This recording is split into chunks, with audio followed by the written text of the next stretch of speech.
600 Kogo. This is the voice of San Diego on the radio. My name is Scott Lewis. My name is Scott Pitbull Lewis. You can't take that. You can't have that. I'm here with my pals. Andrew Keats. Are you okay, Andy? Yeah, what's up, man? I had a little equipment issue, but everything's fine. And Katie Green. I can't tell if what I'm drinking is bad coffee or if I didn't rinse out my cup enough and it's soap taste. Yeesh. So I'm having a good morning. Feeling good. Yeesh. I had some coffee on Southwest Airlines. How was it? Ooh, tasted like paint varnish. When's the last time you flew? A couple weeks ago to Austin. Oh, right, that. And then before that to somewhere, Seattle, yeah. So the UT was purchased. We're going to talk about that later. Don't worry, Katie. I'm not talking about it now. Let's talk about it now. We're going to get to it on the podcast. We have an extra long time today to talk about things. So we're going to get real deep into the UT's new owner. This is the third owner I've seen now.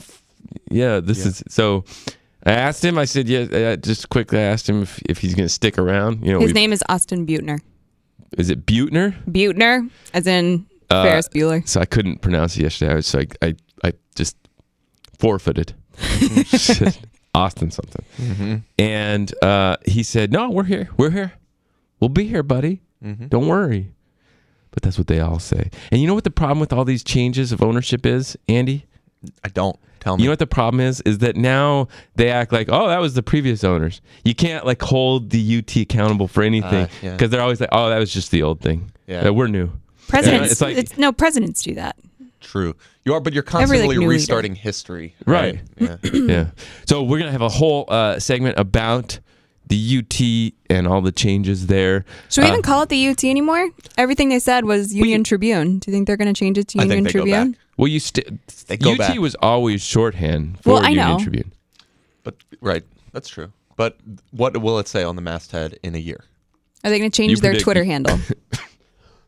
I think we're going back to Union Tribune. Mm-hmm, mm-hmm. It still seems like a satellite campus of the University of Texas. It still sounds like that when I hear UT San Diego. I think they're going to change it. We all agree. Okay. You know what I bet? I bet they get rid of like the curly letters. Yeah. And they go with like something bold and Helvetica. modern. Fluorescent pink Helvetica. Yeah. Comic Sans. Yeah. Good. We had a story this week about portable. This was funny to me. This was funny to me. Portable classrooms. What was so funny about it, Scott?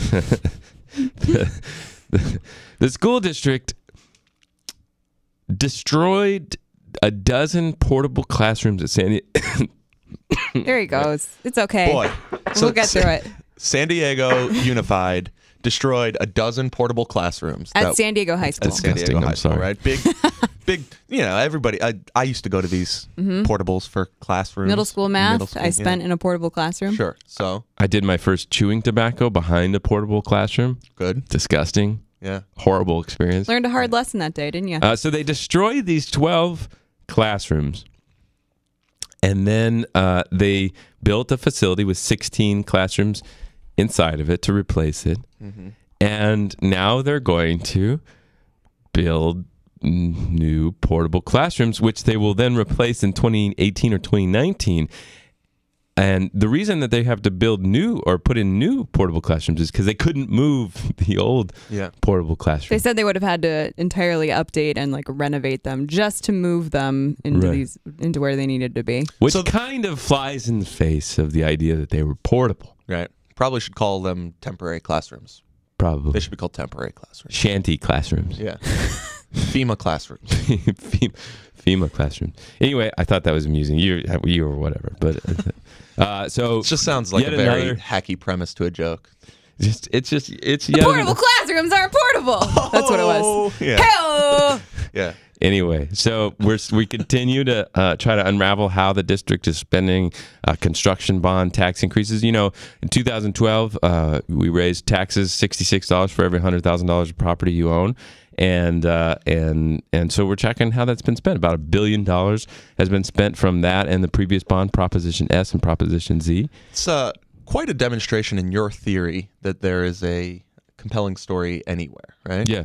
Yeah, just okay, we raise taxes. How's this money being spent? And it's just abounding with interesting little tales of how that money is being spent. Yes. Portable classrooms that aren't portable, stadiums being built ahead of fixing classrooms. There was a good piece for the district, although they don't care when we do good things. Yeah, no. That's the thing. PR people of the world who might be listening, it becomes very easy to ignore your complaints when it's clear that you never register when something is written that it is in fact favorable to you. Yeah. The fact that never registers on your consciousness, it becomes very easy to ignore all your complaints. Well, this is a classic one. We a few years ago fact-checked this attack that the district was buying tens of thousands of iPads and other devices for an average of $2,500 or more per piece or per device. And the way that extrapolated out was because the district was financing some of these gadgets with 40-year bonds. So, that's kind of a long-term mortgage for a little device. Didn't they end up being like $4,000? Yeah, so it's like $4,000 with accessories for these devices each. The reason to finance things is when you don't have enough cash up front to make the purchase. Right. Usually those are big ticket items. Right. Not $200 consumer products. Right. So when we investigated that, and the Taxpayers Association investigated that, they were just this way. They're like, yeah, you don't do anything nice. Yeah. Well, they listened and they changed the financing. We did a piece this week or end of last week about how those iPads are now only costing the district about $700 a piece because they use a shorter term 2-year financing plan for it. 80,000 devices, not just iPads, by the way. They actually bought cheaper devices, Lenovo ThinkPads or whatever, and so good. Mm-hmm. You did good. Yeah, you listened. If you just wouldn't have this reaction all the time of like, oh, you just want to hurt us. No, we want you to be better. Yeah. While we're giving tips to PR professionals, also please stop calling me to follow up on emails. Right. Don't do that ever. I don't want to speak on the phone. I prefer that. Yeah, the millennials hate the phone, don't they? Millennials do hate the phone. I barely call my mother, and I like my mom. Katie's saying to the world, hey, you guys hit me on WhatsApp. Snapchat me. Don't send me videos on Snapchat. I won't watch them. Follow up on the Yo. Right. Does Yo still exist? Are you on Snapchat? Should we be Snapchat I'm friends? on Snapchat. It takes me a very long time to watch the videos. Like the purple notifications will just stay there for days. I feel bad for anyone who is my father's age listening to this conversation. It must be incomprehensible. What are those words? Incomprehensible. There was also, we did a fact check, and this was just funny. We did it about Chris Berman was calling the NFL draft on ESPN. Famous caller of things. What's his nickname again? The Boomer. The Boomer, right. And he said, what did he say, Katie? About the Super Bowl? Yeah. He said, please build them being the Chargers, a new stadium. They'll host Super Bowl every 5 years. Very matter of fact. And we've debunked the bajingos out of that. Yeah, that's just not true at all. We'll get one Super Bowl, maybe another one in like 15 years, and then we'll have to build a new stadium. Yep. Because cities, besides just the hot weather cities, are hosting Super Bowls now. It's not just like a steady rotation between like a few core cities. New Orleans. Nope. Arizona. Nope. They're going to Chicago. They're going to Naptown, Indianapolis, where it is very chilly in February. That's right. Yeah, and that reminded us of a funny Chris Berman story, right? Yes, indeed. Can we totally rehash this? Sure. Because it's a good one. Yeah, and we get 30 seconds. Oh, God, okay. This is from Deadspin. We're way behind schedule. Way behind. This is from Deadspin. My friend was seriously putting the moves on this somewhat attractive young woman in a bar who was wearing leather pants and had a leather jacket draped over her lap. They had been chatting at the bar for about an hour, and my friend thought he was in the house. I have never seen someone work so hard for a score. But just as he was putting on the finishing touches, Chris Berman walks by, and without even breaking stride, Berman looks at the girl, points, and says, "You're with me, Leather." The girl looks up, instantly recognizes Berman, snatches up her jacket, and walks out with him, leaving my friend in mid-sentence. Yeah. And this is the line that I use to pick up men now in bars. It's worked out really well. Really? 100% success rate. 100% success rate. You're with me, men. Leather. Mm-hmm. I like the leather. 100% success with leather-clad men. Yeah, specifically. Just confusing if you're talking. They don't have to be wearing leather. They get it. Yeah. You just direct your energy, and they know you're talking to them. Good. It's good. Yeah. It's worked out really well. Good job. So on a different note, we had a somber story on the site this weekend. It really affected me. It was a piece about an unarmed man who was killed by police officers in San Diego, and the police officers, and in particular the one who shot the man, are having a lot of trouble explaining why they did that. There's been some inconsistencies. The victim or the person who died was Victor Ortega. And the officer, Jonathan McCarthy, the department is being sued by Victor Ortega's widow, and the suit is not going away. Larry Burns, the judge. He's a U.S. District Court judge. Come on, bro. Larry Burns, the man. The judge, sometimes man. referred to like a judge as the court. He's the this court held or whatever. Magistrate. Come on, bro. All right, I'm sorry. Go ahead. Jeez. What did Burns say? Well, it basically said there's no possible way that Officer McCarthy could have done all the things he did in the short amount of time. Said he did. Said he did. In the short amount of time he was dealing with Victor Ortega in this alley in Mira Mesa. He said, during this struggle, he was holding Ortega down, drawing a taser with one hand, struggling to handcuff Ortega, presumably with his other hand, successfully cuffing Ortega's one hand while Ortega's other hand got free, moving to holster his taser after seeing Ortega reach for the secondary weapon, which was a gun. Somehow, McCarthy knocked the secondary weapon out of Ortega's reach with one hand while restraining Ortega, and the other was holstering a taser. There's a lot of movement, a lot to do. Yeah, I think his description of that puts in perspective pretty well that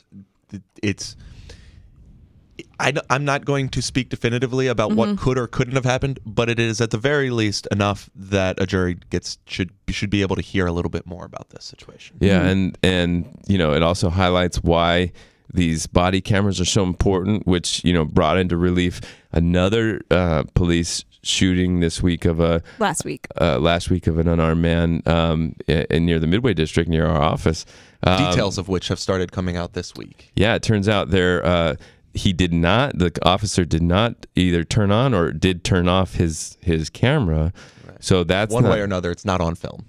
And turns out that the knife that the person who was shot apparently had wasn't a knife. It was a shiny looking object. Yeah, which to be fair, when the police showed up, they had gotten reports, I think, from witnesses and from the clerk, maybe from inside the adult bookstore, saying that they had been threatened. And granted, if it was a sharp, shiny metal object, it holds the same threat as a knife. But then there's also apparently footage of the surveillance footage of the incident, and police are not allowing us to see that.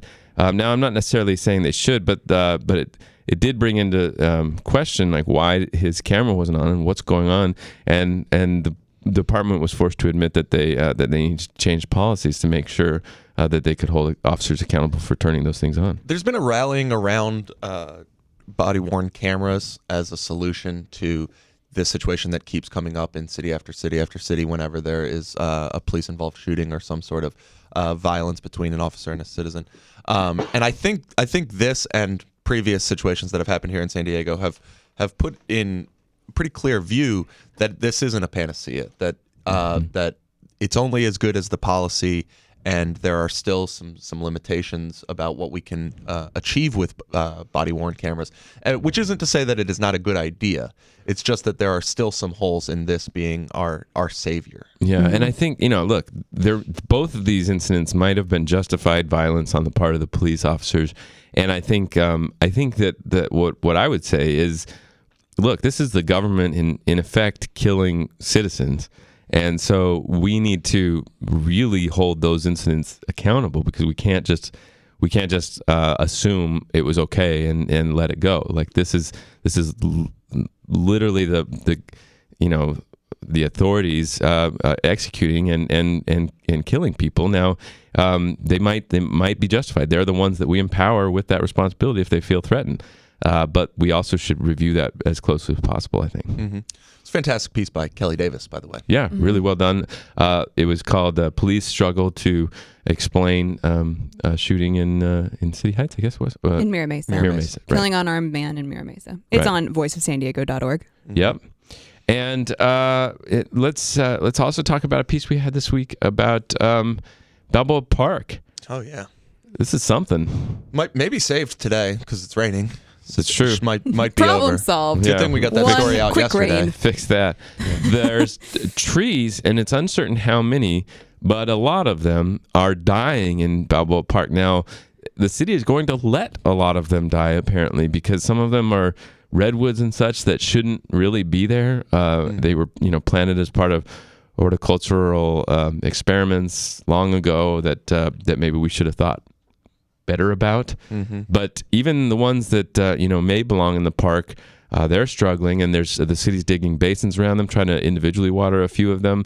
But there's going to be a die-off of trees at Balboa Park. Rai Rivard did a great job. He walked around, took some photos, and talked to some folks. I don't think this is a drought story as much as it's an infrastructure in Balboa Park story, because there should be ways to get recycled water or something to our prized, botanical. At what point can we stop calling Balboa Park the jewel of the city or our prized possession when it's clear that we don't care about it? What do you think is our prized possession? Well, it is Balboa Park, but we obviously don't treat it that way. I don't think anyway. We're like a 12-year-old with an iPhone just throwing it around. But I don't think people who care about Balboa Park have done a very good job explaining what's wrong with it. You know what I mean? I don't think, if they were as good as the Chargers are at being discontent, maybe things would change, because I think most people look at Balboa Park and they're like, yeah, it's a rad place to go. I don't think anybody even knows that there's infrastructure problems, there's a landfill there, that there's all kinds of problems, parking and other things that they go. That's probably true. I think it might be a systemic issue about the number of different separate organizations that constitute what we would call the park. Right. There isn't a board of directors of the park that represents everyone. It's all these different museums and institutions and all these teeny tiny special groups that carve out their own little piece of the park and then hold on to it. Yeah, but be cognizant, though. They are going to. I mean, that's what the Conservancy wants to do. Balboa Park Conservancy swallowed another organization. They're trying to merge, and I think that the Friends of Balboa Park might be next. So we might be heading towards a more unified authority over the Balboa Park needs soon. So that'll be something to watch. They just got a new CEO who used to run Buffalo's park system. So everybody knows how the wonder that is the Buffalo park system. Actually, I go to Buffalo once a year. It's something. Yeah. Let's move on to our hero of the week.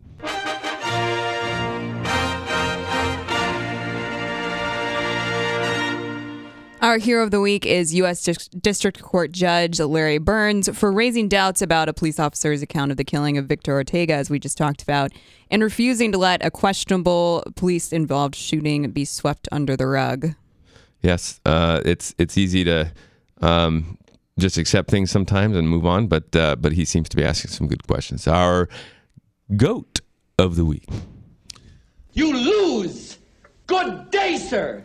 Goes to Councilwoman Myrtle Cole of the 4th District. There is a fight brewing over the future of Civic San Diego, which in short is a nonprofit organization tasked with various urban renewal efforts in the city.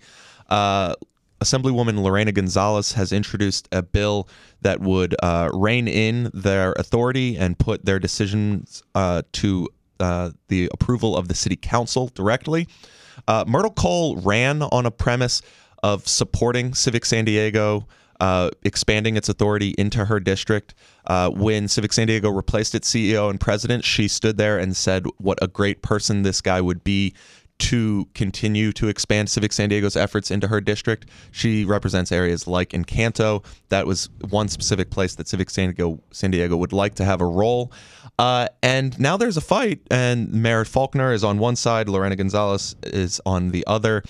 People are taking sides, and Myrtle Cole has gone out of her way not to say where she stands. And frankly, as the council member for the district, as somebody who has been involved in this issue for a couple years now, we deserve to know where she stands and what would be best. It would help people figure out how to understand this issue.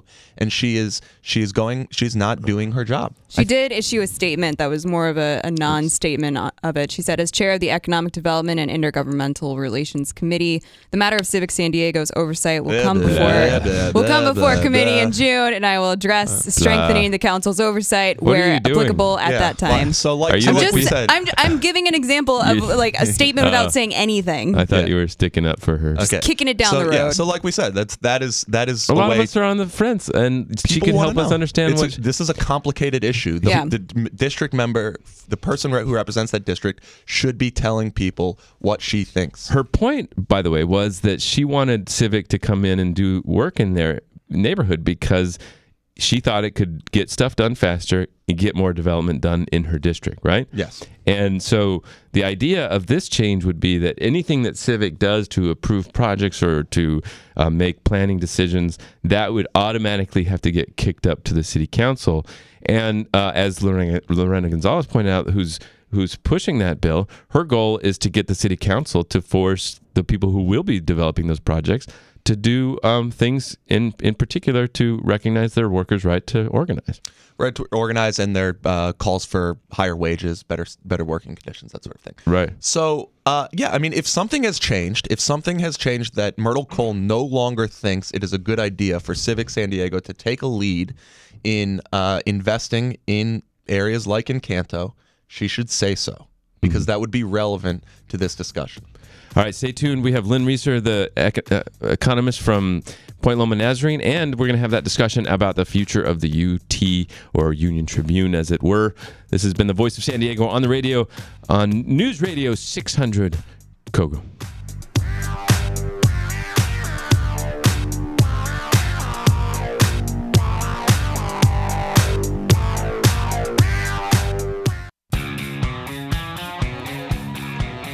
News Radio 600 Kogo. This is the Voice of San Diego on the radio. And my name is Scott Lewis, and we have a special guest coming on the show today, the economist at Point Loma Nazarene, Dr. Lynn Reaser, who is well known around town and makes all kinds of analysis and prognostications. And so let's get her on. You want to introduce? Yeah. So Lynn Reaser just released I guess it was last week now, the study that found its big headline finding was that in San Diego County, roughly regulation accounts for roughly 40% of the cost of housing. So, Lynn, your study released last week. You had a big presentation. It got a lot of media attention. Let's start with for the point of this study. What does regulation mean? What did you factor in? What were the variables you considered when you say the cost of regulation? We looked at the entire gamut of all the steps of the regulatory process.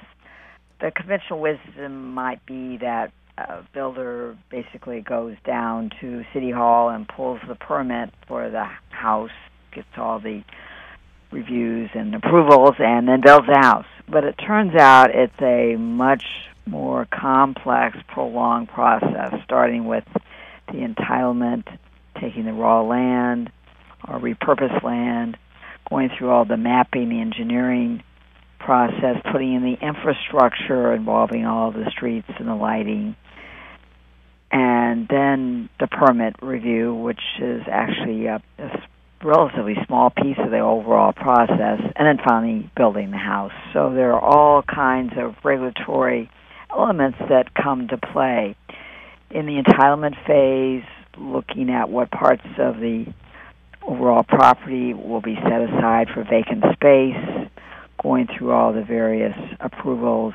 The mapping stage, where the engineering plans are put out, a tentative map put out that needs to be approved, and a final map. And then the infrastructure, putting in all the roads.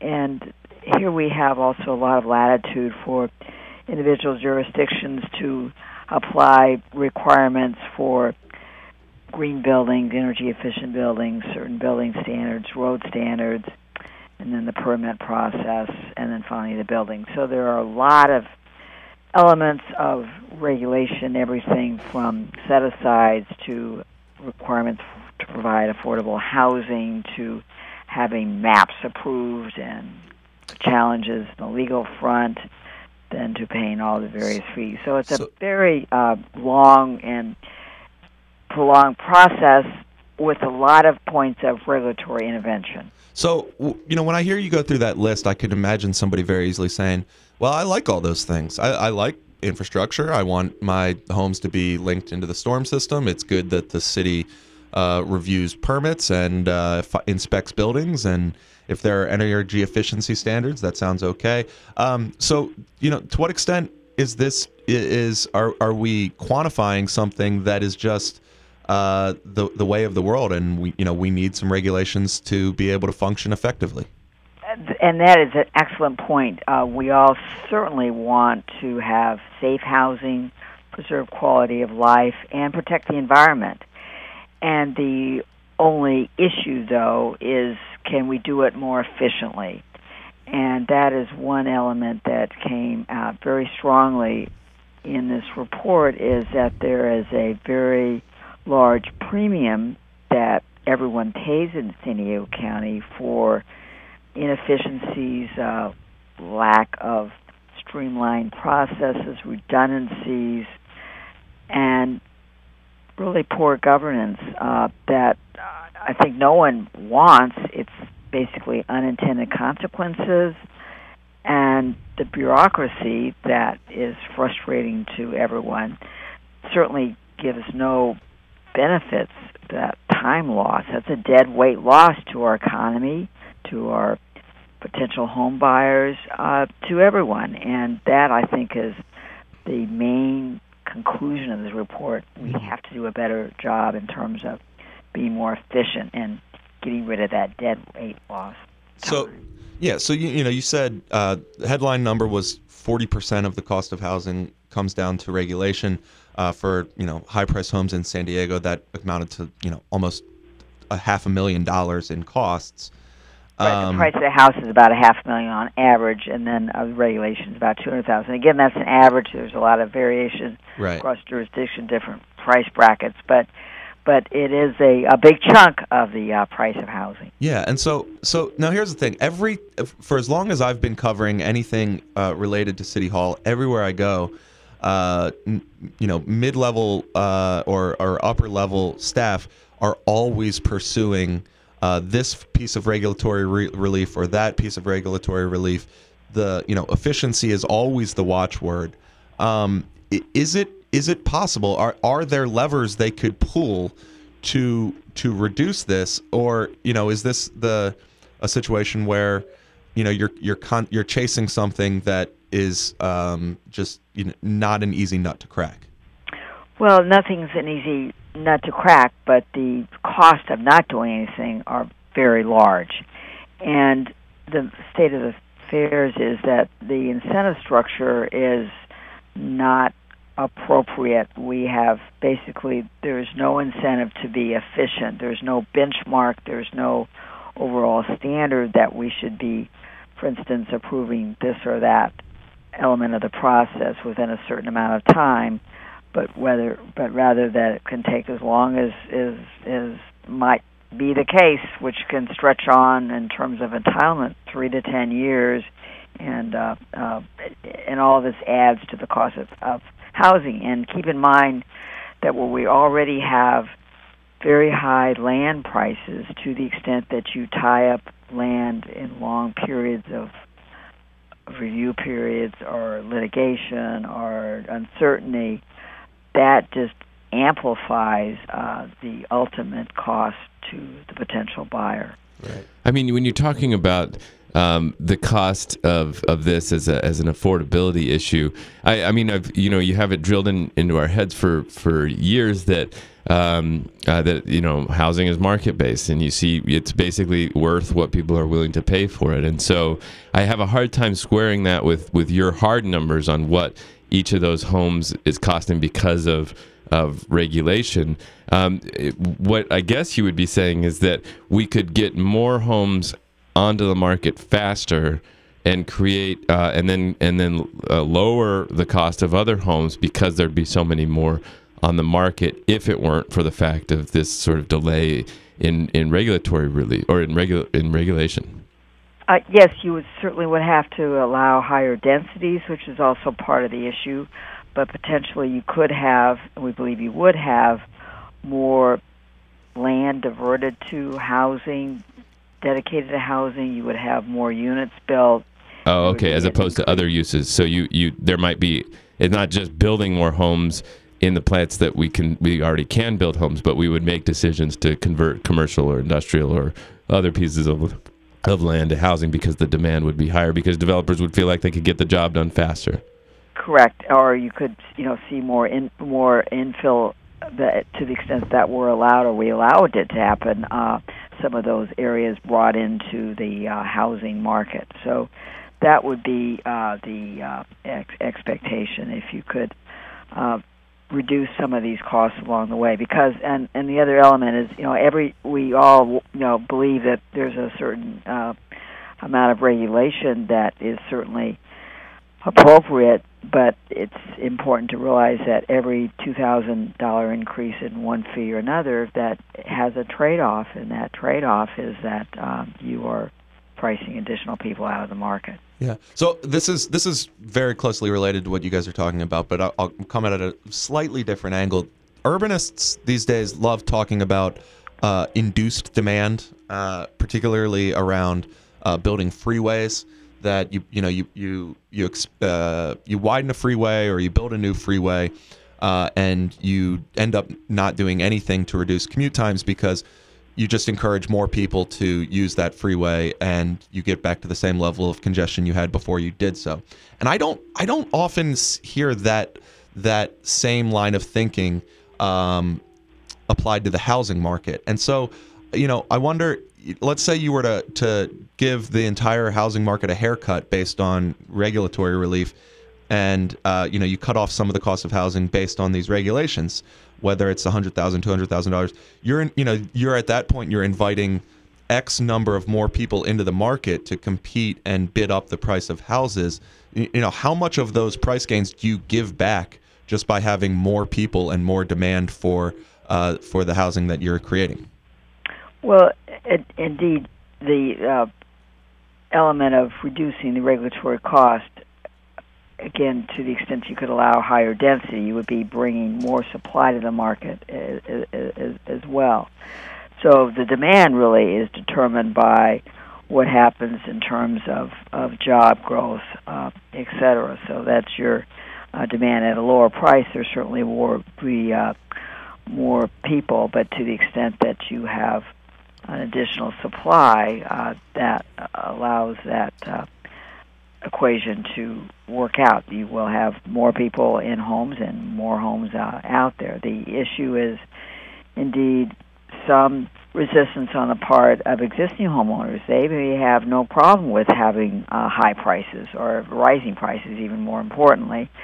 They may not like higher density near them. So there is a conflict between what might be the interest of future generations and the growth of the community versus vested homeowner interest. Yeah, I really like one combination of findings from your report. What you pointed out that I think the number was about 20% of households are totally priced out of the market. That there's no price point at which they can reasonably be home buyers in San Diego based on the cost of housing, and that for the new housing market. Housing market, right? And that just a 3% reduction in regulatory costs, which, given you're talking about 40% of the cost of housing being tied up in regulation, a 3% reduction in regulatory costs would bring almost 7,000 families into what we would call affordability. That there would be 7,000 more families that would conceivably be able to buy a house with just a 3% reduction in regulatory costs. Can you talk about that a little bit? Again, that is an assumption that would develop over time. It would say that you probably would have to allow some greater density. It won't happen immediately, but there certainly is that potential. I think speaks to the importance of the fact that you don't have to make a statement, we don't want regulation, to get rid of all regulation. That's not going to happen, and as you pointed out very clearly, it's not desirable. But to the extent that we can do something in terms of the low-hanging fruit, which is making the whole process more efficient, then you, I believe, the study suggests that you can, in fact, have some impact in terms of enabling more housing to come on the market. Because right now what's happening is that we have a bifurcation in the market. Builders are increasingly going to the higher end of the market where they can enjoy and realize the profits that are necessary to justify the process and the project, or they're going to the very low end, the subsidized Affordable Housing Act. In the forgotten middle, the entry-level new home is quickly becoming an endangered species. Mm-hmm. So one other thing I wanted to mention is that one response to this that I would imagine is that this study was in part funded by the building industry, members of the building industry who are not at all bashful about their desire to decrease regulation, and they talk about it often. And so, I wonder the reaction that people say, well, here's a study that finds that we should decrease regulation, supported by people whose primary desire is decreasing regulation. How would you react to that? Well, this actually was funded by a wide variety of institutions. The Richmond Group was the Affordable Housing Corporation, the Patrick and Christopher Weil Family Foundation, and indeed it was a study that was not by any means based on the desires of the building industry, and it certainly is a hallmark of our institute. We are part of Point Loma Nazarene University, so we have the academic standards of our institutions. We do our studies very objectively. We follow the data, and we would have published this story if it had shown that regulation contributed zero to the price of a house. So the results were totally objective, and by no means was it aimed to meet the expectations or the lobbying efforts of any particularly industry. Lynn, before and in fact, I think this really is the results are really not a story of the woes of the builders.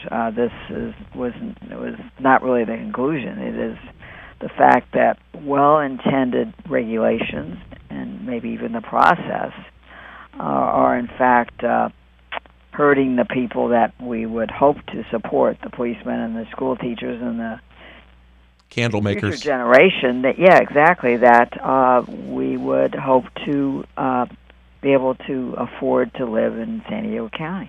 Lynn, before we let you go, is there any other specific insight that caught your eye that you found particularly compelling that we didn't get to that you want to mention?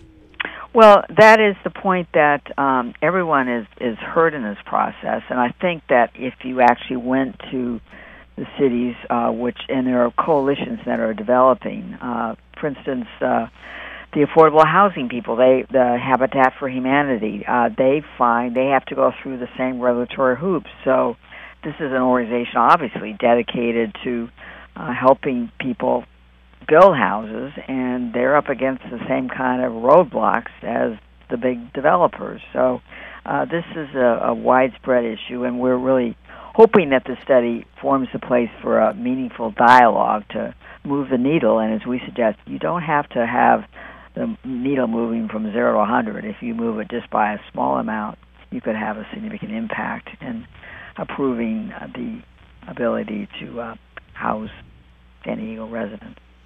All right, we'll end it there, but thank you for coming on, and thank you for the study. It is always nice to have real, strong data that speaks to something that people talk about on a regular basis. So thank you for this, and thanks for coming on. Thank you. Lynn Reaser, that'll be interesting. I'll be interested to see what the reaction is to that. I think, what it sounds like that'll be... It'll be one of those things that people point to now often when they're arguing for whatever regulatory relief, right? That this could help with that. This could help. So their goal would be to establish that as like an accepted authoritative piece. Yeah. Her last point is one that I actually wonder why it doesn't come up more often, is that affordable housing developers who are not the types of people who are made into a bad guy when it comes time to talk about regulatory relief, they are unequivocally in support of this sort of thing too. The idea that time is money and that the permitting process, if shorter, could result in some savings is not a controversial idea, even among the affordable housing types that are, ideologically aligned with people who usually push back against this sort of thing. Which ties into that Civic San Diego discussion, right? The idea that they're approving things faster, that are accepted in a community plan already, or something that'll help more development happen in places that need it, like southeastern San Diego, and that's what this whole debate is about, right? Yeah, to some extent. I think that the interesting market dynamics in Encanto specifically is, there was a market study that said there is no amount of there is no point at which the market will support major development in that area, that it can only be done with direct government subsidy. Mm-hmm. So, and Kaiser Marston did that study. So the question in Encanto is, what should make us believe that a streamlined regulatory process will be the same thing as a cash subsidy? Yeah. And then on the other side, as you've explored this week, we've had labor make the point that throughout this process, the city agency involved, whether it's the Civic San Diego or the city, needs to do its part to try to extract benefits for workers out of the process, right? And so the primary objective is not to get things approved faster, but to make sure that what we approve has benefits to the people who will work there and around it. That's right. Let's get to the meat of this thing. Should we jump in? Let's get into this. This is what people are waiting for. We've made them wait long enough. Oh yeah. So 18 months ago, maybe not 18 months, but it was about a year ago. 1 year ago. I was pushing the UT's ownership because I'd heard that they were exploring bids to sell the UT. And I emailed Papa Doug Manchester. Don't call him that. No, it was his email. That's his actual email. At Gmail? Papa Doug Manchester at papadougmanchester.papa. Was it at something like Hotmail? that? Yeah. So I email him and I'm like, AOL. so what's up? Yeah. Are you selling this thing? I heard John Lynch, your CEO, was trying to buy it. I heard there's other people, orbiting, thinking about this. And he says, we're not selling this thing. And in fact, we got an acquisition announcement coming up soon. We ain't selling, we buying. He said, you check back with me, young man. You check back with me in a couple of days, couple of weeks, actually. Pat you on the head when he said it? So I did. I checked back with him. Mm-hmm. And he said, so, you buying something, sir? And he said, no, check back with me on Wednesday. So before Wednesday came, and I don't remember the exact chronology. Don't look at me like that. He just wanted to keep chatting with you. He likes your calls. He all of a sudden on the front page of the UT, a thing appears from Doug Manchester, a letter to the people. Mm-hmm. There's been some rumors that I am going to sell the UT. I ain't selling the UT. What percent of people who read that letter on the front page that day were hearing about the transactions surrounding the UT for the very first time at that moment? It was literally a letter to me on the front page. Right. Like 7 people in City Hall who care about this stuff. Yeah. And you. Yeah.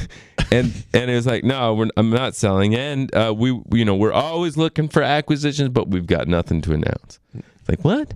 Mm-hmm. And so then John Lynch just disappeared, the CEO. Mm-hmm. He was booted. Mm-hmm. And Mike Hodges becomes the CEO of the paper. Then he's gone. Jeff Light becomes the COO of the paper. He had been editor. President, so he's in charge of both sides. And then yesterday, news breaks, Ken Doctor got the scoop in Capital New York that the UT was being purchased by Tribune Publishing, which owns, of course, the Chicago Tribune and the LA Times, and that the LA Times... And the Baltimore Sun. And the Baltimore Sun. And, Baltimore. And then it was real. And I got a call to come to the UT quick because the publisher wanted to talk, the new publisher. And what did Austin Butner tell you? He told I'm me just reminding him how to say it. Yeah, I think she's like kind of letting trolling me. Yeah. No, I want say it. it. I You have to can't. hear things over and over sometimes. So Nice to meet you, Austin Butner. Hi, Austin Butner. he told me he's a surfer. so you guys are bros now. So we took a picture of him next to some surfboards that are in that building for He's some reason. getting on the in side. sweet with you. That was the former auto museum, by the way, that we were hanging out in. It's just a big empty room now with surfboards in the corner. Okay. In case anybody needs to think- go surf on the San Diego River. Well, so what we know out of They're that in, deal is Mission Valley. that Papa.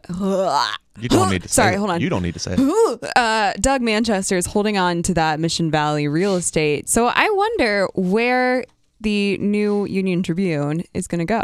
Yeah, it's a. I asked him that first question. I asked him. I said, "So are you didn't keep the building?" And he said, "No, Manchester kept it." I said, "So that means you have to move, right?" And he said, "Yeah." And I said, "Where are you guys going to move all these hundreds of employees?"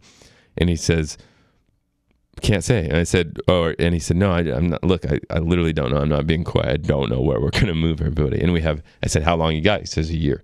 We got a year to move, which is kind of a big deal. It sounds like a lot of time, but for like a major office relocation like that, that's not that much time. No, it's I mean, It's going to be a hell of a NBC's moving day. NBC's I don't want to be there. moving its entire operations from downtown San Diego to next door here in Kearny Mesa.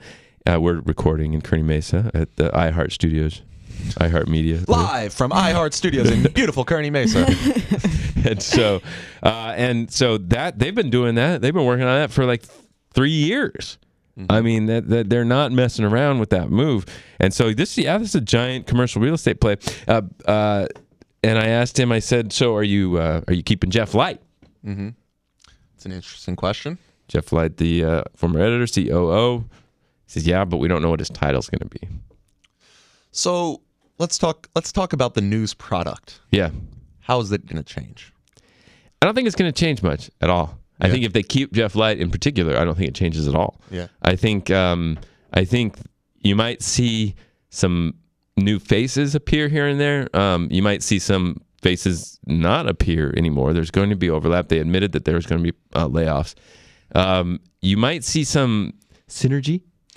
Well, I mean, where is there overlap? So like, there's Tony Perry and Rich Morosi, two fantastic reporters who work for the LA Times but live here. Yeah. But where else is there overlap? I think his point was like, well, the LA Times could stop covering military, for example, and could use and San Diego could be the hub of the military coverage. Right. Okay. Or border, for instance, yeah, border, and certainly. or other things that are even like border water. coverage here, like, you know, Sandra Dibble does a great job with covering the border here. Yeah. But it's not like they have a border bureau that just covers that issue inside and out. I don't know. I'll be interested to see how they work it out. But look, I don't think you'll see much. I think you will see a different tone on the opinion page, but I don't think it'll be as progressive as LA's opinion pages. I think his point was to try to tailor it to the community's thing, and I think they'll be slightly to the right then, just as San Diego is to LA, right? Yeah. So I think that'll be interesting, but it definitely won't be the raging John Lynch fever dream that it was for a couple of years there. Have you gone back and read the Obama 2016 thing recently? I have, and I was actually mad that some people brought up, because I figured we could wait till 2016 to reflect on the predictions in that piece. But people have already jumped the gun. They're so excited. That was handle it. optimistic They of couldn't you handle to it. think that we would have the patience to wait until 2016 But to start seriously, this. that thing, man, that was so crazy. Have you ever read that thing, Katie? Not It lately. was like just before the election, and there's going to be documentary had just come out. abortions in the street, Yeah, and there's it going to was- be immigrants running roughshod over. I mean, it was this fever dream. Yeah, it I was say that word. crazy. It was so crazy. So I think but that's been gone. That stuff Yes, has been gone for the last year or so. And it's been a slightly right of center, or not slightly, a right of center editorial page, but nothing like that. No. And I think that's because John Lynch is gone. John Lynch was sitting in those meetings saying, this is what we're going to say, and this is how mad we're going to be when we say it, and that's done. Yeah, it seemed like they never, no one ever like gave them credit for that. Like they stopped doing the things everyone hated. Yeah. And no one was like, hey, thanks for stopping that. I think it's because they didn't make I was literally, or one of only a few that were talking a lot about John Lynch. And I didn't even write a story about John Lynch leaving. Like, he got booted, and that was the big change. And I think, John Lynch was trying to purchase the paper along with a group of investors.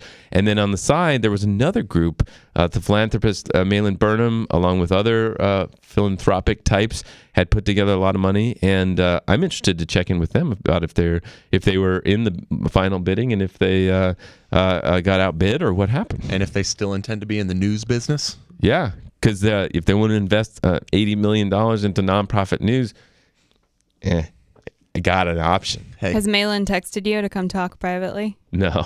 I want to hear that too. I don't think he texts. He's not into the whole device thing, I don't think. I think you like emojis. They're pretty fun. Yeah. So I think everyone would like emojis. I think There's that the universal appeal there. You know where the big change will be, though? Let's hear it. So they're going to be, unlike Manchester, who was like, this is cool to own a paper. Mm-hmm. This ownership is going to be like, we gotta build a business that's going to last for a long time.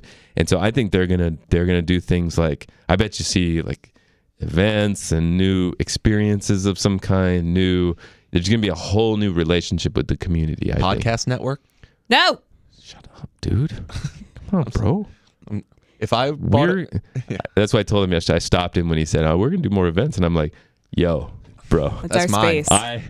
I own the public affairs event space in San Diego, and that multi-$100 business that it is. Could have texted him lol and then the cry laughing emoji. Yeah. What if we teamed up with them? What if we made like the Why bigger, does everybody better? say that? Why does everybody want me to team up? I don't want to team up with the UT. Do you? Fine. No. Fine. I don't want to team up with the UT.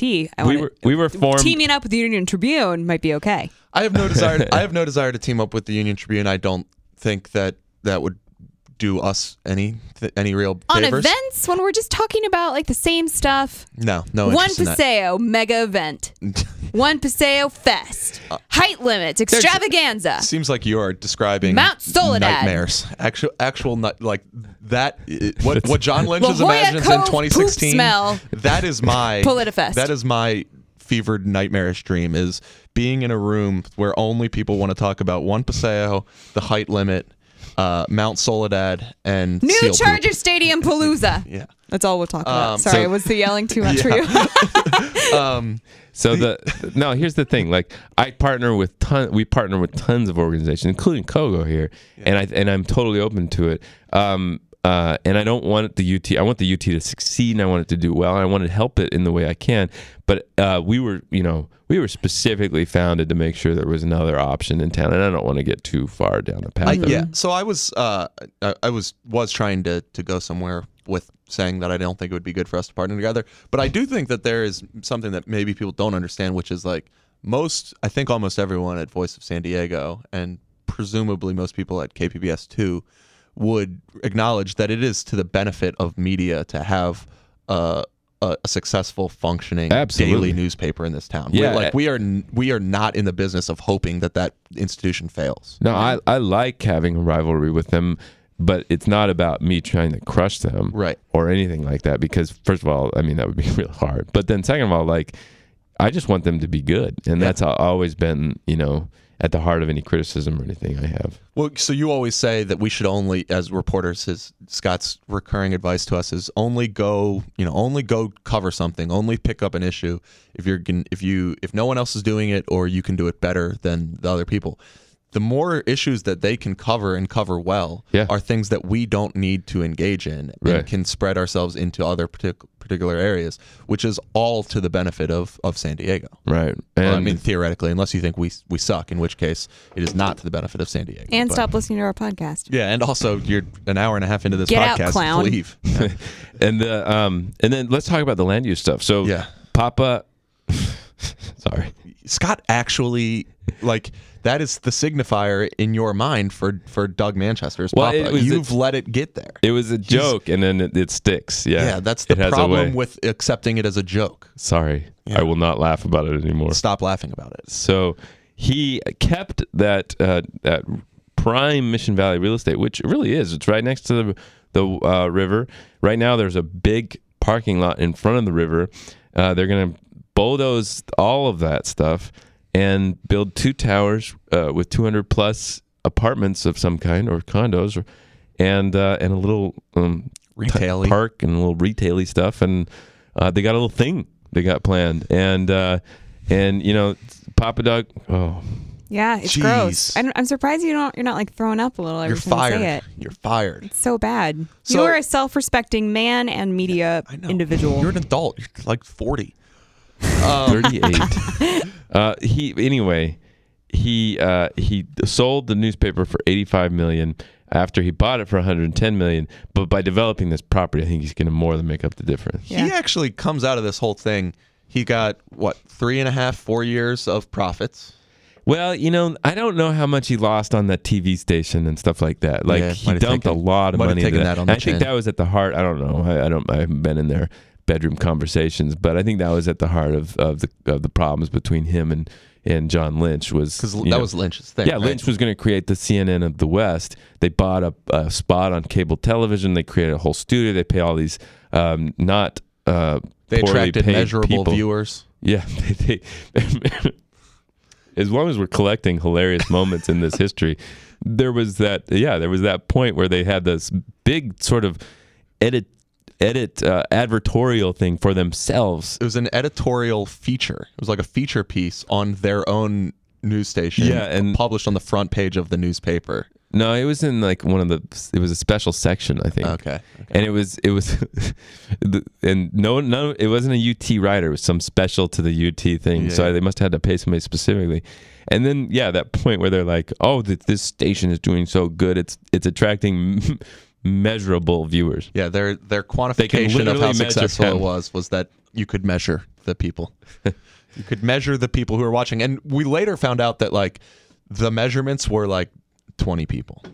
That was the measurable viewers. Yeah, and so they pulled back on it. They still do a lot of online video, which I think they're making use of that site. And which I hate because it autoplays whenever I try to go to their website. It does? Hate it. Oh, that's right. Hate it. And so stay tuned. I think keeping Jeff Light was a big deal. Maybe I'll have him on the show again. Mm-hmm. We did a long interview with him. He was pretty candid. And we'll see if they add any sections, that sort of thing.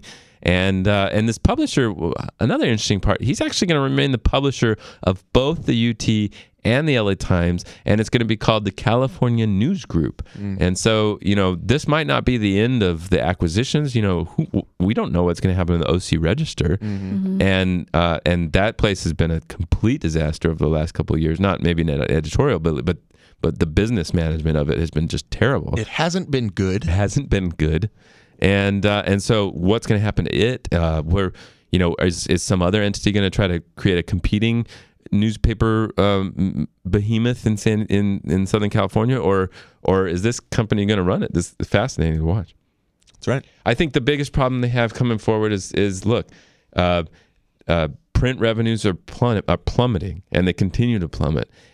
This is money they're getting from people who are willing to advertise on the site or on their pages. And at the same time, their digital revenue, the money of people who are willing to advertise on their websites and other digital products, is not growing near as fast. And so there's a point in time you can actually trace it out when they hit a cliff where they can't sustain the operation, but there's no bridge to the digital future finished. Could we build? Here's an actual pitch I'm making right now. I want to build a digital doomsday clock. Uh-huh. In which we extrapolate out what that day is, where digital revenues gains need to meet print revenue declines, or else game over. Yeah, and we program that into an actual physical clock. Yeah, it should be like a grandfather clock that's like large and looming and like casts a big shadow. Yeah, and actually have that in the newsroom. That's dumb. Let's watch it. Let's set it until they pivot Pivot like in Silicon Valley. Oh, that's true. I forgot about pivoting. I think pivot like a startup. Yeah. I think they should put that up, but I think the hard part was they'd have to be open about the revenue, which would be interesting. I would love to see, a quarterly thing. I mean, this was my whole thing just now. That was a Watchmen reference for all you comics fans out there. Dork. Yeah. Oh yeah. All right. Well, if you have any questions about what Voice is doing or what the future media is in San Diego, you should come to our member coffees, and you can do that, of course, by becoming a Voice of San Diego member. You should do that at voiceofsandiego.org/donate. Thanks to our partners at News Radio 600 Kogo and our he doesn't get enough credit these days, but Mike Usher, our producer of the show, thank you for your help. Ursher. He likes it, I can tell. Look at his face. and everybody here at Kogo has been a great partnership. So this has been the Voice of San Diego on the radio with our friends and partners at News Radio 600 Kogo.